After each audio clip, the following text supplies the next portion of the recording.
Hello and welcome to yet another episode of the Yellow Gloves podcast. Now, right off the bat, I've got to apologise.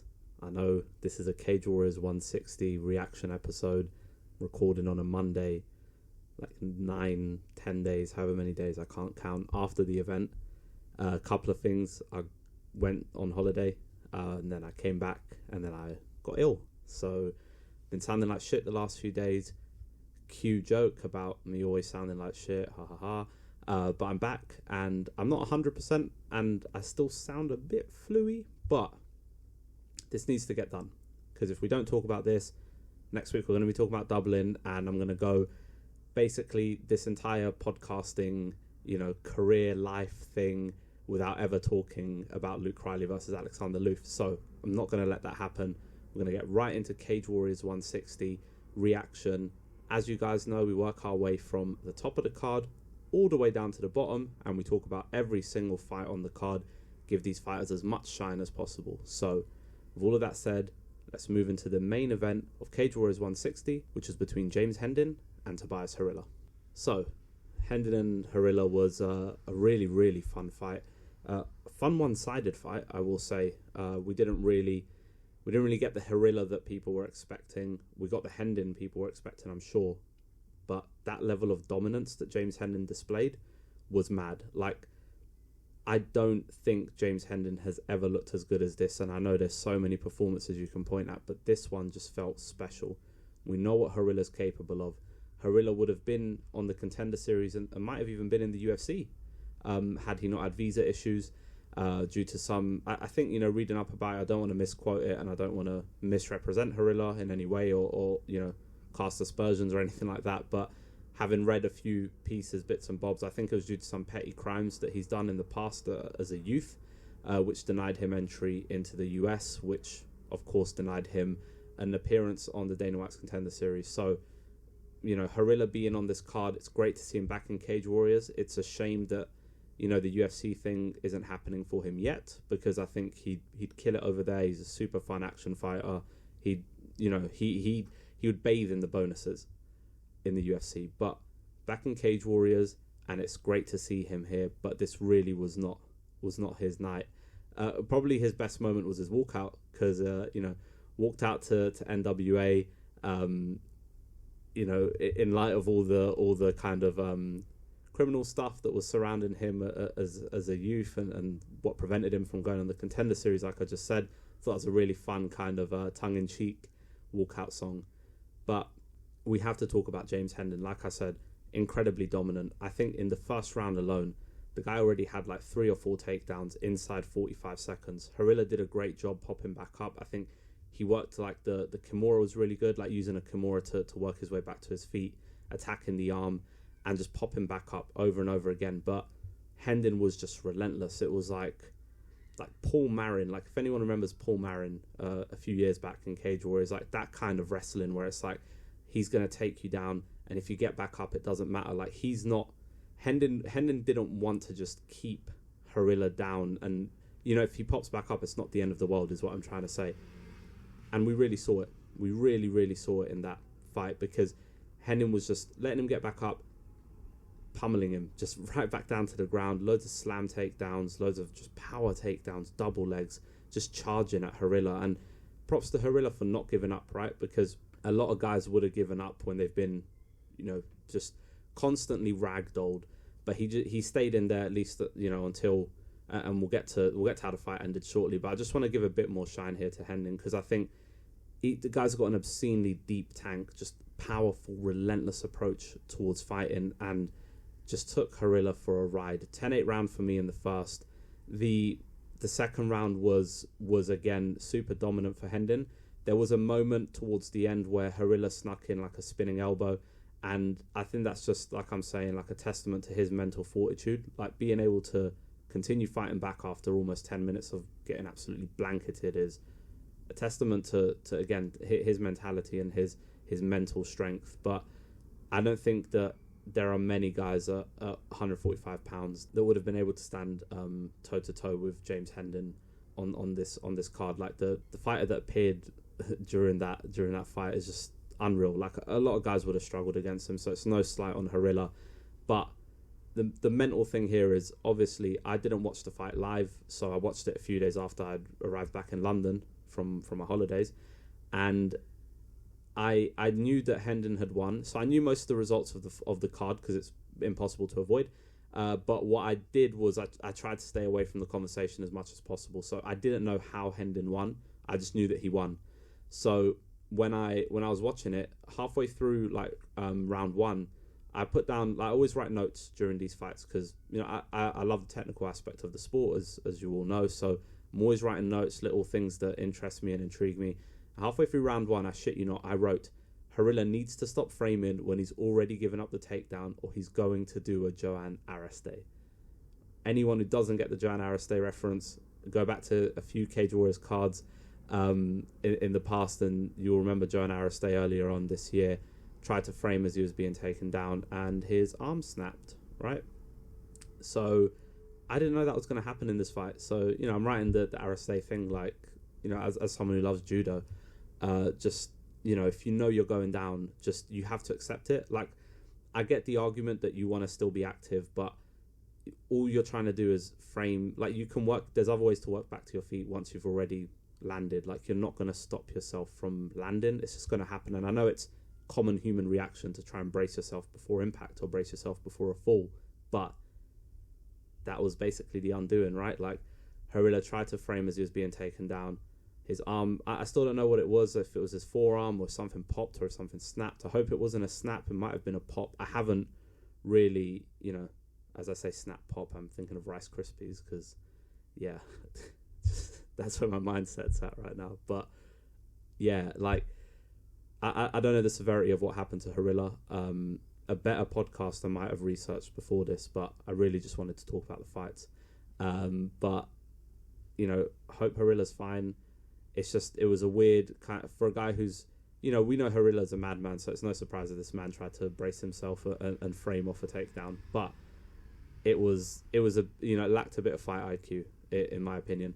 Hendin was just scintillating. Like, him getting the finish was well deserved, even though the method at which it happened wasn't favourable, right? Like, no one wants to win a fight like that. But it's all come from just the constant wrestling approach from Hendin. So, I think Harila could have had another 2 rounds, another 3 rounds, another 20 rounds, right? To go to work, and I don't think anything would have changed in this fight. Like, this version of Hendin is terrifying. He's got an endlessly deep tank, like I said, ferociously seeks to finish, and he's got a killer mindset. Great to see him back in action, and I think that's a massive, massive statement win and a huge message sent to a lot of the featherweights in Cage Warriors. And then in the co-main event, we had Matt Bonner. So this is when the Next Gen MMA portion of the card really starts to gather some momentum. Obviously, we're working our way down, so by this point they'd all fought, and Bonner was the last one. But as you all know, love me some Matt Bonner, and his approach in this fight against Samir Zaidi was very, very impressive. Like, Zaidi making his Cage Warriors debut, Bonner obviously coming off his last minute main event loss to Darren Stewart, which was a really gritty slobber knocker and a really enjoyable fight, at least for me. But, a fight that he did lose and probably lost some momentum in the title picture. In this fight, he showed that he's still in it, right? And honestly, I will say about Matt Bonner, he's one of the most underrated fighters in the UK circuit. I've been saying this for a while. Part of my brain is like, how can he be underrated if he was Cage Warriors champ? But I don't care. Like, he's 15-9. I've seen people chat a load of crap about him in the past. So I'm gonna just say, for me, Matt Bonner's incredibly underrated. And once he gets your back, the fight's almost always over. Like, he's such a dominant grappler. But it's like, it's less about the dominant grappling and it's more about the fact that he's just always trying to finish you. When you've got a guy doing that for 15 solid minutes, it's gonna be hard to be the one to get one over him, which is why Darren Stewart's win was so impressive earlier in the year. But in this fight, it was obviously, the wrestling came into play and the submission came into play. But I love the approach early from Bonner.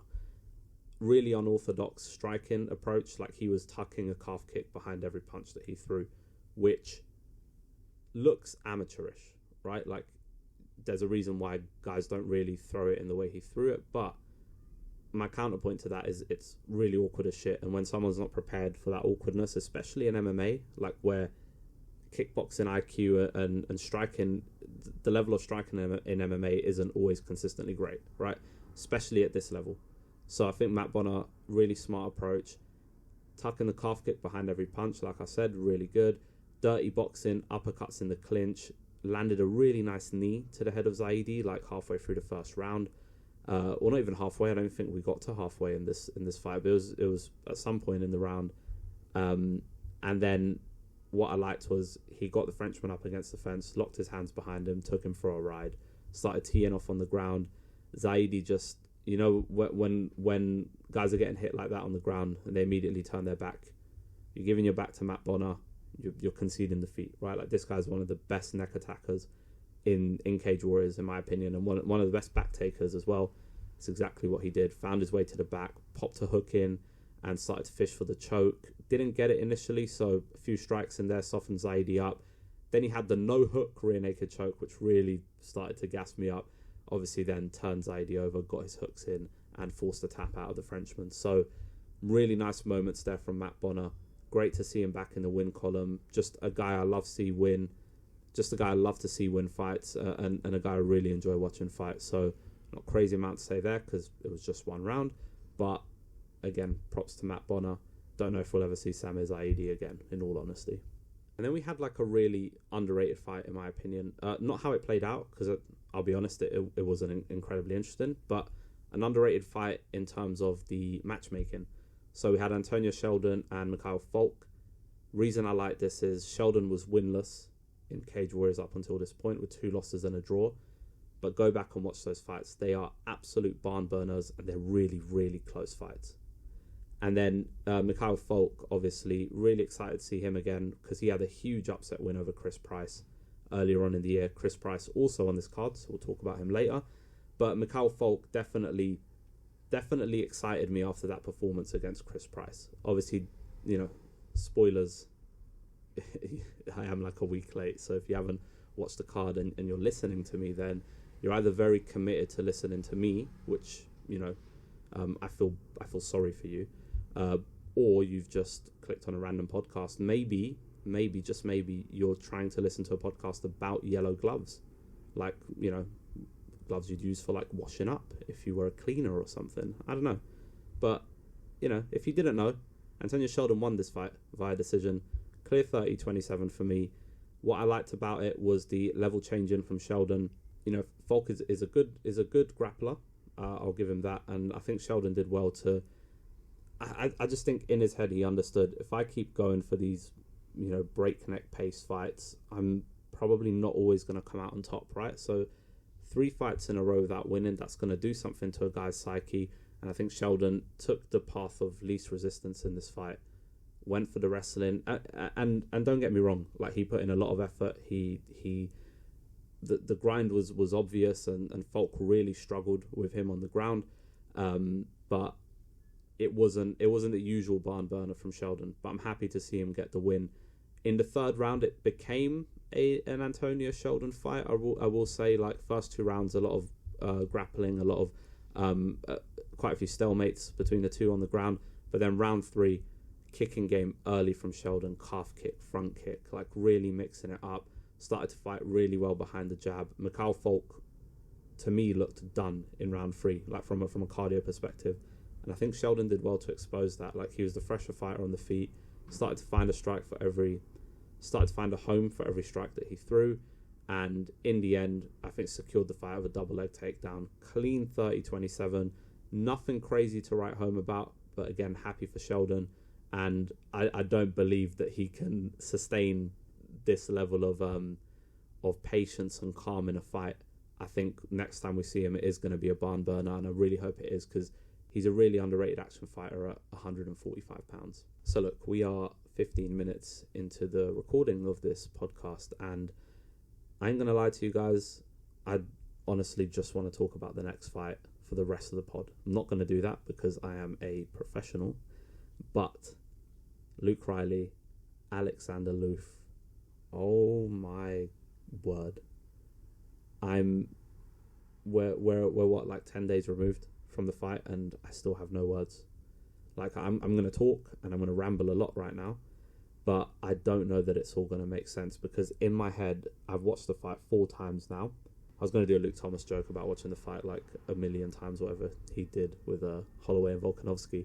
But this, I watched it a handful of times, 4 or 5 times at this point. And I probably will get to Luke Thomas levels of rewatching this, but I just cannot get over how good this fight was. I cannot get over how good Luke Riley is. I cannot get over how good Alexander Loof is and how well he did in this fight. But I'm going to give credit where it's due to Luke Riley, because if you've followed me long enough, even before the pod, you'll know I'm a big Luke Riley guy. And Luke Riley listens to the pod, so or he has done in the past, and he's commented and actively engaged with it. So if Luke Riley is listening, there's going to be a lot of bootlicking right now, my friend. So if you're prone to getting cringed out by stuff, please stop listening, because I'm about to sing your praises till heaven come. Just Luke Riley in this fight was mental, just mad. We often call fighters zombies, right? And because of the Korean zombie, and anyone who gets knocked down and comes back, we call them zombies, and whatever kind of affectation we want to add to it due to their like nationality or what region they're from. I'm going to fall right into that trap, and I'm going to call Luke Riley the Scouse Zombie, and no one will ever take that away from him, because this man's chin is made of, to say it's made of granite feels like an insult and an understatement. I don't know what the hell this guy has behind all that flesh in his skull. I don't know what this man's skull is made of. He is an absolute tank, and he took one hell of a beating from Alexander Loof in the first round, and still recovered and still went on to win that fucking round. And that is what blows my mind. How you can get, being on the cusp of losing for the first time. Like, before I even get into that, this is 7-0 versus 5-0. Like, matchmaking like this is what makes Cage Warriors one of the best promotions in the world. And this is why I cover it, right? Like, I'm not being a homer about it. I have no allegiance to Cage Warriors. It's been a huge part of my life for as long as I've been following MMA, because I'm from the UK, right? But they are one of the best promotions in the world, in my opinion, because of shit like this. Because they're matching up 7-0 and 5-0. Because they're carefully curating these fights for their prospects that doesn't feel like gimme matchmaking, but also doesn't feel like they're being thrown to the wolves. And this one was just unreal. Alexander Loof, all credit to this man, because he lands a head kick early. Riley's chin was unfazed. Riley was kicking a lot, which I've said in the past, like, I'd love to see Luke Riley kick more, and he started kicking, he started to incorporate it, and it's really diversifying his striking, which is already such a lethal, just lethal weaponry, I guess is what I'd call it, like his hands, and being able to kick and mix up his game is going to do him wonders, and it did him wonders in this fight. However, like I'm saying, in this first round, Loof lands on Riley, and I love that, Loof went to, he had a flurry in there where like he landed on Riley, and Riley looked a bit kind of sketchy. He went to try and flurry, went for a switch kick, which was nice. Riley ducked and fired back, which I felt like it kept Loof honest. But we then, it starts to descend into a bit of mania at this point. Riley had a really clean roundhouse kick, followed by a right hand behind the roundhouse. Loof had an elbow over the top. Riley was patient, but still scary. And I think this is the next evolution of his game that we're going to see, which seems mad to say after he's had, potentially one of the greatest Cage Warriors fights of all time. And he's had 2 of them this year, right? Like, everything I'm saying here and all the praise I'm lumping on him and all the hyperbole I'm throwing on this fight, I was saying after the Callum Parker one too. So, this guy is just an unreal action fighter. But, back to the action. Like I said, Loof had a really good elbow over the top, and then there was a flying knee in there, which, Riley ate the whole thing. He ate the whole fucking thing and just continued stepping forward, just continued walking through it. And then, you feel like Loof is definitely landing the harder strikes, momentum's on his side, and then out of nowhere you get the Luke Riley hooks, bang bang. Like, Loof was shooting out of desperation. Riley shrugged it off, started firing away like he does. He goes body head, like ripping to deliver. And I'll say it right now, like Alexander Loof was saved by the bell. 5 more seconds, Luke Riley would have avoided all the damage he took, wouldn't have had as cool a fight. It would have just been like an absolute 1 round like banger, but it would have been over, right?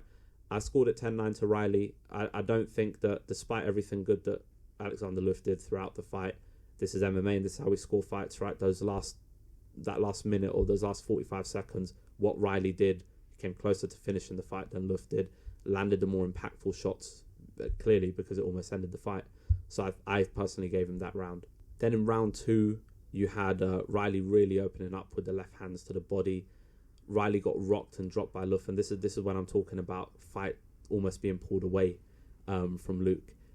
Gets dropped by Alexander Loof, just recovers at an insane pace though, and Loof takes him down, body lock takedown, which was really clean. Riley was on the ground, he looked out of it. I'm not going to lie, and I'd love to understand where he was at mentally in that second round, because he didn't look like he was in it. It was very much had that kind of glazed expression over his eyes, like he looked like he wasn't there, right? And it's normal, right? He's just had his bell rung, like it makes total sense. But Loof was just landing big shots on the ground. Riley was giving up his back a lot, and I like that Loof kind of pried the hooks in and tried to get the rear naked choke. But I think what hurt him was that he rolled for the knee bar from back mount, and Riley was conscious enough to defend and managed to get back to his feet. Then when Riley gets to his feet, I think the coolest moment of the fight is Riley has like blood like smeared on the side of his face, and I think Brad Wharton even says like he looks like the Joker right now, and he really did. And it was just like the most insane picture of this guy who's had an incredible first round back and forth, has now been dropped, but all of a sudden he's back on his feet, and we know what Riley's like. And this is why, again, for me, the second round was just utter insanity, because the last 90 seconds was all Luke Riley. Loof looked absolutely fatigued. Riley started murdering him to the body, and when this guy rips to the body, it's so hard to describe in words on a podcast without being able to show you visually how just batshit insane this guy's striking combinations are. Like, once he commits, it's like he plants his feet and he's like, I'm gonna pull all of the organs out of your body and I'm gonna smash your skull in until you basically quit. And that's what we got in those last 90 seconds. Riley, like I said, murdered him to the body. Just absolute insanity. Like, his recovery, like, I'll say round 1, the recovery was mad from getting kneed in the chin, because he barely just, it didn't even look like it hurt him, right? But in the second round, it was a more visible recovery, because you've been dropped, you've been on the cusp of being finished potentially, and you get back up and you start putting the boots to this man, right? And Alexander Loof is no scrub. This win for Luke Riley will age phenomenally, because Loof is going to go on to have an exceptional career. I have no doubt about it, and I cannot wait to see him again in Cage Warriors. But round 3, what do we get? A continued fatigue, clearly washing over Alexander Loof. We had a stepping knee from Riley, which rocked the Swede, started pressuring him, landing with ease. Loof was just reacting negatively to every strike, turning his back, turning his head away, almost looking for a way out. And again, it's that pressure fighting from Riley. He goes to the body, to the head, insane combinations. Mark Goddard stepped in, and I think he stepped in at the perfect moment. Loof was no longer capable of throwing back, and Riley had just emptied everything out. I really have no words for it. It's absolute insanity what happened in this fight, and I can't say enough good things about Luke Riley. This is not a hype job, ladies and gentlemen. Like, this is quite simply one of the best fighters in the UK right now, and I love that Brad Wharton gave him all that credit on commentary. We need to start putting Luke Riley in the conversation of all the elite 145ers and Cage Warriors. This isn't a kid anymore. This isn't someone that we need to just coddle and treat him like a prospect. Like, this guy, and I said it earlier in the year, I said, give me 18 months, or well, give Luke Riley 18 months, and he will be challenging for gold in Cage Warriors. This was the fight to get him over, in my opinion. Like, this is a great fighter with a great record, and he just outlasted, outgunned, and just battered Alexander Loof towards the end. One of the best fighters on the Cage Warriors roster. You cannot ignore him any longer. For me, he's the Scouse Zombie. I'm going to call him that forever now. If you're listening to this and you've not watched Luke Riley, Alexander Loof, go watch it and let me know if you think that's the best Cage Warriors fight of all time. Because there's a conversation to be had. I don't want to, fall into the recency bias of it. It feels like it probably is, but I've got so many favorite fights that, if you've followed my writing in the past, I've done a top 5 Cage Warriors fights of all time. This is definitely top 5. Don't get me wrong, but so's the Cullen Parker fight. So we're saying Luke Riley's had a potential, 2 top 5 fights of all time in the same year, and mad, like absolutely mad. I can't even say anything. And also, right, just before I drink some water, because I'm absolutely parched at the moment because I've been talking about this fight at 100 miles per hour. Luke Riley broke his fucking hand in the first round. Like, go on his socials, look at the pictures he posted. This man broke his hand and still did a madness. What a performance. Luke Riley, hats off to you. Alexander Loof, hats off to you. Alexander Loof will be back and he will have an exceptional career. But Luke Riley, no longer one to watch. He's must watch. He is must watch TV, and he will potentially have gold around his waist in the next year. Mark my words. Right, so we're going to have to come back down to earth now, and we're going to have to talk about all the other fights on the card, because there's another 7 fights to talk about. We're not going to give them probably as much shine as the Luke Riley Alexander Loof one, but a guy I'm really happy for, which was in the next fight, which was also the main card opener, Adam Cullen versus Amori Jr. Adam Cullen, like I said, Adam Cullen, first fight back after that monstrous KO loss to Dimitri Gerlin back in Rome, which was in April, I believe. Supposed to fight Emil Shaferi on this card, but Amori Jr. stepped in on short notice. A dangerous guy to step in on short notice, though, because he's a submission specialist. 12 of his 15 wins are via sub. So these are guys that aren't known names, but they're dangerous nonetheless, and you got to respect them. But Adam Cullen, this was just an Adam Cullen fight. It's so great to see him back, and it's so great to see him doing what he does best. Jumps into this fight, and what I loved most was not short on confidence, right? When you get sparked out the way he did, especially as an undefeated fighter with so much hype behind you, some fighters, it will affect them mentally, right? For good or for bad. Some fighters, it will affect them mentally to the point where it changes their game, makes them smarter. Some fighters, it could affect them negatively mentally, because they might not be able to pull the trigger anymore, right? Adam Cullen had none of that. Like, this man just went into the fight, immediately started going hammer and tongs with Amori Jr., but he was the one landing most of the stuff. But he was the one landing all the shots and avoiding most of the stuff coming his way. He looked so sharp. Junior tried to take him down. Cullen tangled him up as they fell, and he landed in half guard, which was great for him. What I loved seeing was that he had no fear, being in such a prolific finisher's guard. So you're in the guard of a guy you know is a submission specialist, and Cullen's just stacking him up and beating on him in the guard. Elbows, punches, all overwhelmed the Brazilian. Ref stepped in. Didn't take very long. I think it got stopped 3 minutes into the fight. Adam Cullen is back. And I said this before and I'll say it again. Don't turn on fighters after they've lost just one fight. Adam Cullen is still that guy. There's no need to change our opinions on him because he lost a fight to an equally exceptional Dimitri Gerlin, right? Everyone gets caught at some point, right? Only the elite of the elite never get caught. And even then, I can only think of 2 or 3 guys that went their whole career without really getting clocked.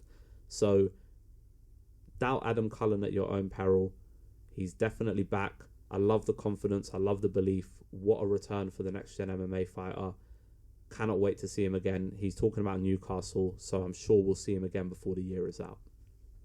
We'll then run through the prelim portion of the card, where we had a lot of finishes. We had only one decision, a lot of finishes and a lot of early ones too. So we'll start with the prelim headliner, which was Rafael Aronov versus Ben Petches-Kelly.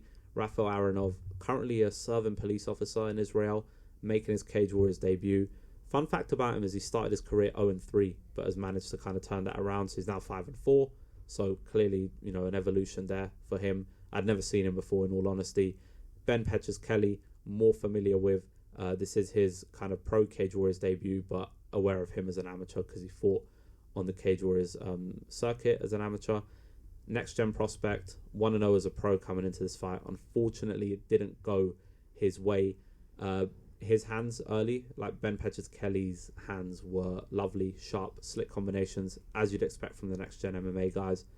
You know exactly how they throw. Like if you watch enough fights, there's no need for me to even explain it. And Aronov absorbed all that forward pressure, but it was the stinging right hand from him that dropped Kelly, overwhelmed him with follow-up strikes on the ground, hunted the neck for the rear naked choke, and got it in. Kelly looked sharp in his Cage Warriors debut, I will say, but Aronov found a home for that right hand. It's a brutal rear naked choke from the Israeli, especially like visually, like all the blood was pooling around Ben Kelly. He'll definitely be back. Don't get it twisted, like he's super young in his career. But I'm immediately interested in Aronov. I hope we get to see him again because, finishing a fight like that, you've got to have some minerals about you, especially starting your career 0-3 and turning it into a competitive and a positive record as well.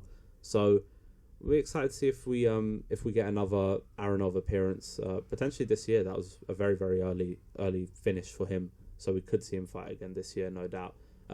Kelly, he'll be back. Shit happens. Then we had Rory Evans versus Adam Wilson. Rory Evans, a guy I love watching fight. This guy has fought a murderer's row in the Cage Warriors bantamweight division. Doesn't get enough respect, in my opinion. He's fought Eglin, Gittins, Meyer, Josh Reed. This is his third fight of 2023, despite losing multiple times. And for Adam Wilson, back in action after 2 years away, so it's great to see Adam Wilson back in the mix. Rory Evans, though, I always say this, and I know I sound like a broken record, but Welsh fighters are something else on the ground. Like, they've got great, what I call grappling wizardry. They're great wrestlers, but they understand positions on the ground so well. Like, there's something in the waters in Wales, there's something in their schooling of wrestling that creates these great grinders like Rory Evans. And you've got your Jack Shaws of the world, your Mason Jones, and all of these other fighters, right? But we're here to talk about Rory Evans, and I love that grappling from Evans. Wilson gave as good as he got, don't get me wrong, but what I loved from Evans was the slam takedown, directly transition into half guard, passes the guard, arm triangle, just sensational. I love that. I believe, I've obviously watched the fight, but then watching the replay, but I can't quite recall. But I believe he tucks his leg under Adam Wilson's back for the arm triangle, which I love seeing. Not a lot of fighters do that when they get into the arm triangle position, but being able to deny your opponent, like being able to just lift their body a little bit and then deny them like the turning, like you're not letting them turn in one direction. I just think it was brilliant from Rory Evans. For me, he won the first round, and then in the second round, I thought Wilson did enough. Like, he had the knees and he had a sub attempt in there. He did enough to sneak it. I had it 19-19, but it was just a Wilson charging at him, and then Evans just expertly kind of turning him around, taking him to the ground. It was just a brilliant performance from Rory Evans. Great to see Adam Wilson back. It's a shame he lost, but I'm sure he'll get back on the horse soon enough. I mean, Rory Evans hadn't won yet this year until this fight, so you can always turn it around. So Rory Evans for me, though, love watching this guy fight. I think he's such a sick grinder. He's such a good wrestler. I can't wait to see him again, in all honesty. Anytime Rory Evans fights at 135 pounds, you can feed him the prospects or you can feed him the vets. It's always going to be a fun one. And the finishers don't stop there, my friends, because we had Umarkhan Ibrahimov versus Rashid Bulgachev. Ibrahimov finally getting his Cage Warriors debut. He's had a lot of hype around him on the UK circuit. If anyone's followed the kind of the smaller kind of regional promotions, you'll know that Ibrahimov has a bit of hype around him. Bulgachev also making his debut, though not as familiar with him as I was of Ibrahimov. Ibrahimov right off the bat, boy, this guy's hands are quick. Like super quick. Both guys are throwing caution to the wind early, but Ibrahimov was definitely the aggressor, the quicker striker, the more impactful striker, and it showed early on, right? Because this fight didn't last very long. Started doubling up on the jab, which is good. Don't usually see that in MMA, guys doubling up, tripling up. Just keep doing that because it's the smartest thing to do. He rocked Bulgachev with a flurry of strikes. Bulgachev again had that frozen, like I said of Luke Riley when he was on the ground, had that frozen look in his eyes. But he started kind of rushing forward to Ibrahimov, which I thought was, he was probably fighting on autopilot. And then Ibrahimov double left hook for the KO. Like, that was some kickboxing shit. Like if you watch J-Kick, if you're like a Japanese kickboxing guy or girl, you'll know what I mean. That these Japanese fighters love doubling up on the left hook, like Japanese kickboxers especially, like bang bang. You've seen it so many times. Yuki Oza loves it. Takaru loves it. We've seen it all the time. So it was nice to see Ibrahimov get such an emphatic knockout. Lovely debut for him. Lots of hype around him, despite, like I said, his opponents not having the greatest of records. Bulgachev, isn't bad by any means, and Ibrahimov straight up smoked him. So again, doubling up on the hook, nasty business. This guy, for sure, you'll see him again. 7-1 now. He's got the beard. He's got the name. This is what people like in MMA nowadays. Umarkan Ibrahimov, someone we will definitely see again. So we're close to rounding off the card, and I'm really excited to talk about this next fight, which was between Chris Price and Dec Dean. Dec Dean's back in action after his really quick loss to Ewan Davis on that very same card that Chris Price lost to Mikhail Falk on back in April. So Chris Price back in action, a lot of hype around him. Like, people will know when this guy came into Cage Warriors at 4-0, there's a lot of hype around him. It didn't go well for him against Mikhail Falk. Shit happens when you fight a vet and you've got all that pressure on your shoulders, but he clearly learned from it. Immediately rushed to Dean in round one. Smart wrestling entry, took him down, went straight into half guard. Dec Dean had a lovely butterfly guard sweep at one point in this round to end up on top of Price. Price was smart enough to defend a really rushed rear naked choke attempt from Dean, and they returned to their feet, which was good to see. Kind of Chris Price not get caught on the ground like he did against Mikhail Falk, where he's was taken down and basically rendered useless on the ground, for lack of a more kind of favourable terminology. But the striking on the feet, Price really forced Dean to panic and give his back up. Loads of strikes from Price, really kind of, it's an interesting one. Like, Price's striking was coming from a place of wanting to get him back down and get him in a favourable position, and he did exactly that. The strikes from Price really opened up Dec Dean, got his hooks in, and it was a rear naked choke for the man from Manchester. So that's his first win in the yellow gloves. He's a really blossoming prospect. Great story. Really happy for this guy. Rough Cage Warriors debut against Falk earlier in the year, but he bounced back brilliantly. Again, lots of pressure on his shoulders. Got this one done with relative ease. 5-1 now. Keep an eye out for Chris Price, because this guy's going to be fun for as long as he wants to entertain us. This guy's going to be a lot of fun in Cage Warriors. And then, speaking of fun, we had Adam Shelley versus Matthew Camilleri. Adam Shelley, man, this is my kind of fighter. I say this all the time. He is. I'm always so impressed with him, and I'm running out of kind of terminology here, and I'm running out of superlatives, really. I'm always so impressed with Adam Shelley when I watch him fight. Camilleri came to wrestle him, and it was a non-stop kind of approach from Camilleri, but all of the impactful shots came from Adam Shelley.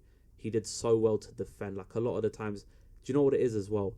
I'm going off on a tangent, but he's so lanky for 155 pounds. Anyone who's grappled before, not competitive, you don't even have to be competitively, right? But if you've just grappled with different bodies, right, you'll know that grappling someone who is fat, or someone who is very tall, or someone who's very short, these are different looks that you get, and there's different difficulties to grappling with different body types. And I think Camilleri got a good show of that, because Adam Shelley is a freak for 155 pounds. It's like Sean Woodson vibes. I don't know how he makes 155, but the defending from him, it was really, really good how well he managed to build back to his feet using his length. Camilleri spent a lot of the fight just hugging Shelley's midsection against the fence, but he was doing nothing, and Shelley was landing shots when he got his opportunity. Spinning back kick to the head was a really good moment in the first round. The reason I liked it is because he aims it at the body, but then changes it to the head in a split second. This guy's taekwondo is next level. So much fun to watch. Again, we had more moments in the second round where Camilleri's not doing much, holding on to Shelley, not striking, not advancing his position. But Shelley, every time he got to his feet, roundhouses to the body, just clubbing at Camilleri, calf kicks. It was one of those where it's you can't come into a fight and expect to just hold on to a guy and get the result. This isn't the 2000s. This isn't the the late 2000s or the early 2000s in MMA. It doesn't work like that anymore. This is we now live in a world where the scoring criteria is always going to favor the guy who's trying to finish the fight, or the guy who's landing the most impactful and momentum shifting strikes of the fight, or grappling exchanges, right? But Adam Shelley, for me, he played the matador perfectly, in and out of danger, slicing through Camilleri whenever Camilleri came close. I'm always so impressed with this guy when I watch him fight. 30-27 for me. I don't know how you can give Camilleri around there. I hope we get to see Adam Shelley again this year. It's he honestly, he's pitched the perfect 2023 for me. He's become one of my go-to guys to watch. Just such an entertaining fighter, awkward fighter for anyone to match up against, just because of the way he's built and the way that he strikes. Love his taekwondo. Defensive grappling was on point in this fight. So before I wrap it up, I did ask online if anyone had any kind of questions or instant reactions to this card. We didn't really have any questions or instant reactions about this card, but James, who is at JMiddleScheme on Twitter, who's actually one of the best followers. Like, if you're looking for Cage Warriors stuff, this guy's got some great opinions, and also I refer to him as the mini matchmaker for Cage Warriors. They probably don't know what James is doing, but this guy will sometimes DM me the maddest cards, and great matchmaking and great kind of fantasy matchmaking, but fights that I'd love to see. But he asked here, what's next for welterweight after the Emil Brown and Giannis Bakar fight was booked? Where do Burlinson and Figlak fit in? So I wanted to talk about this one because we've got a while until that fight between Emil Brown and Bakar, but we know that it's going to be for the vacant welterweight title. And we're at a weird kind of crossroads at 170 pounds because Fleminas is no longer with the promotion. He's joined KSW. There have been loads of changes with that belt, with Reece McKee obviously moving on to the UFC. And where, James's question comes from a place of, where do Burlinson and Figlak fit in? Because Burlinson was supposed to go on the Contender Series. That didn't happen because I believe there were visa issues as well. And Figlak, we've not seen in a while. Where the hell's Figlak? And not UFC Figlak. We're talking about Mateus Figlak, who's still in Cage Warriors. So I'm excited to see how this unfolds at 170 pounds. I think Emil Brown and Giannis Bakar is a banger.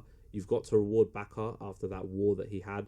Would he have gotten the title shot in a more defined playing field at 170 pounds? Probably not. But you make do with what you have. Emil Brown definitely deserves the shot. I love what he did against Jesse Erholin. I think he learned a lot from his previous fight, and I'm super hyped for that. What's next for welterweight is James's actual question, and my honest answer and my honest reaction is I really don't know. I think, Burlinson and Figlak, I don't think you waste that fight of the two of them together. I think you probably do the winner of Brown Bakar versus Burlinson, in my opinion. He's done enough to warrant it. He's been active, and he had a fight of the year with Reece McKee. And then you probably do Figlak against the loser, and you go from there. I'm sure other names will crop up as the playing field kind of evens out and we understand where we're at 170 pounds. It's obviously a shame that Fleminas has left the promotion. As everyone will know, one of my favourite fighters. Disregard Cage Warriors, disregard any kind of affiliation to any promotion. For me, Fleminas is one of my go-to guys to watch fight. So happy he's, performing for a different audience and a bigger audience, but gutted that I don't get to cover his fights as closely anymore. Didn't really answer James's question there about what's next, but the honest answer is I don't know. But I am very excited for Emil Brown versus Giannis Bakar.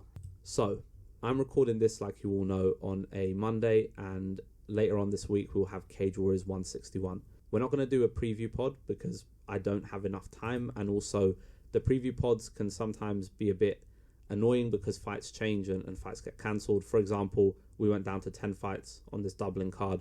We're now up to 11.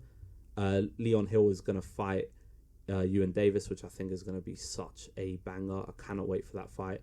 You've got Paul Hughes, Jan Quayhagens. A tough fight for me because Quayhagens is my boy, but I love watching Paul Hughes fight as well. And you've got a bunch of top Irish talent. You've got Ryan Shelley, Paddy McCrory, Jimbo Slices on this card. Takamandu, I think his fight got cancelled, so I hope they rebook that or they get a different fight for Taka on the card. Alexander O'Sullivan. I think his fight got cancelled. There's a whole bunch of shenanigans going on right now, so I'm going to stay away from previewing that card. We'll do a reaction pod next week, and hopefully I won't be ill and there won't be any shenanigans, and I will be there nice and early to get this reaction out for you guys. But if you enjoyed this episode, please, like it, share it. Wherever you're listening to it on, you can probably leave a review, or you can leave some sort of star rating. Feel free to leave negative feedback. Doesn't really bother me. If you think there are things that we can improve on here, please let me know. But if you want to say nice things, I like nice things. So please leave some feedback either way, wherever you're listening to this on, and I will catch you all on the next episode of the Yellow Gloves podcast.